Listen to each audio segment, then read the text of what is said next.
हम लोग ये प्रयास कर रहे हैं कि वहाँ पर सीड पार्क लगे जिसके भीतर 30-35 कंपनियाँ आकर के साइंटिफिक तरीके से किसानों का खेतों पर बीज उत्पादन कराएं और प्रोसेसिंग करके वो किसानों को उपलब्ध करवाएं, जिससे कि प्रदेश की प्रोडक्टिविटी और प्रोडक्शन ये दोनों बढ़ाई जा सके। किसानों को अच्छी गुणवत्ता के बीज मिल पाएं, उनकी खेती अच्छी हो, इसके लिए उत्तर प्रदेश में 2 बड़े प्रोजेक्ट पर काम चल रहा है। एक सीड पार्क और दूसरा आगरा में एक पोटैटो रिसर्च सेंटर। हमारे साथ में उत्तर प्रदेश के कृषि मंत्री सूर्य प्रताप शाही जी हैं। मंत्री जी ये बताएं, ये जो दोनों प्रोजेक्ट हैं, एक तो सीड पार्क और दूसरा आगरा में पोटैटो रिसर्च सेंटर, इनके बारे में हम चाहेंगे आप बताएं। देखिए, उत्तर प्रदेश में 55 से 60 लाख कुंटल बीज की आवश्यकता होती है। अभी राज्य के भीतर 30 से 35 लाख कुंटल बीज पैदा हो पाता है, जो हमारी सीड सर्टिफिकेशन संस्था के द्वारा आती है। और इस नाते 20 से 25 लाख कुंटल और अच्छा बीज किसानों को मिल सके, इसके लिए हम लोगों ने लखनऊ के नज़दीक अटारी फार्म में सीड पार्क बनाने का निर्णय किया हुआ है और उसकी प्रक्रिया काफ़ी तेज़ी से आगे की ओर गई है।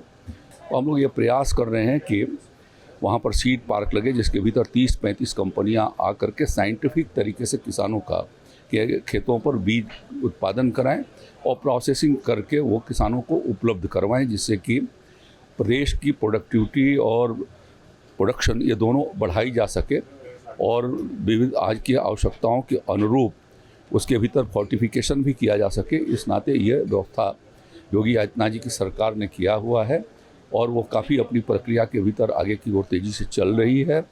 हम लोगों ने लैंड की व्यवस्था कर रखी है। 2 बार हैदराबाद में जाकर के और वहाँ पर के सीड पार्क को भी मैंने देखा है अपने अधिकारियों के साथ, और जो सीड कंपनियाँ हैं उनसे भी बातचीत की है। तो राज्य के भीतर ये आवश्यकता है कि किसानों को एक उन्नतशील गुणवत्तापूर्ण बीज सुलभ हो, इसके नाते राज्य सरकार इस के लिए व्यवस्था बना रही है। दूसरा, उत्तर प्रदेश में देश के भीतर सर्वाधिक आलू का उत्पादन उत्तर प्रदेश से होता है और इस नाते इंटरनेशनल रिसर्च सेंटर पेरू, जो पोटैटो का रिसर्च सेंटर है, उनका एक साउथ एशिया कैंपस आगरा के भीतर खुले, इसके लिए राज्य सरकार पिछले 2-3 वर्षों से प्रयास कर रही है।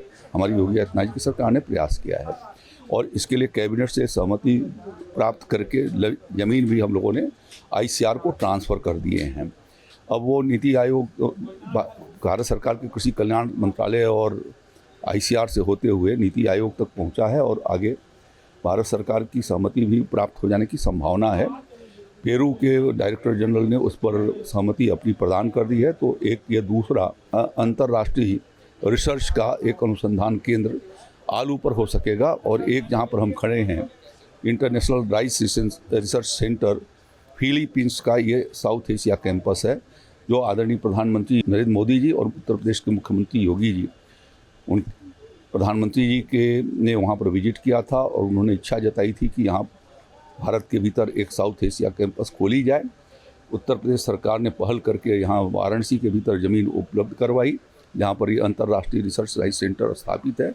हमारे कृषि वैज्ञानिक, सरकारों के प्रतिनिधि, भारत सरकार के प्रतिनिधि और विविध प्रकार की कंपनियां जो बीज पर अपना काम करती हैं वो यहाँ पर हैं और जो आगे आने वाले दिनों में चर्चा करके गुणवत्तापूर्ण उत्तम कोटि के बीज किसानों को सुलभ हो सके, उसके नाते वो व्यवस्था बनाएंगे। तो यहाँ पर आप सुन रहे थे सूर्य प्रताप शाही जी को, जिन्होंने बताया कि उत्तर प्रदेश में जो सीड पार्क है वो कितने क्षेत्रफल में बन रहा है और कैसे उसका जो काम है वो आगे चल रहा है। कैमरा सहयोगी शैलेश अरोरा, गाँव जंक्शन। गाँव जंक्शन को सभी सोशल मीडिया प्लेटफॉर्म्स पर फॉलो करें। व्हाट्सएप चैनल और जीमेल आईडी पर भी संपर्क साध सकते हैं।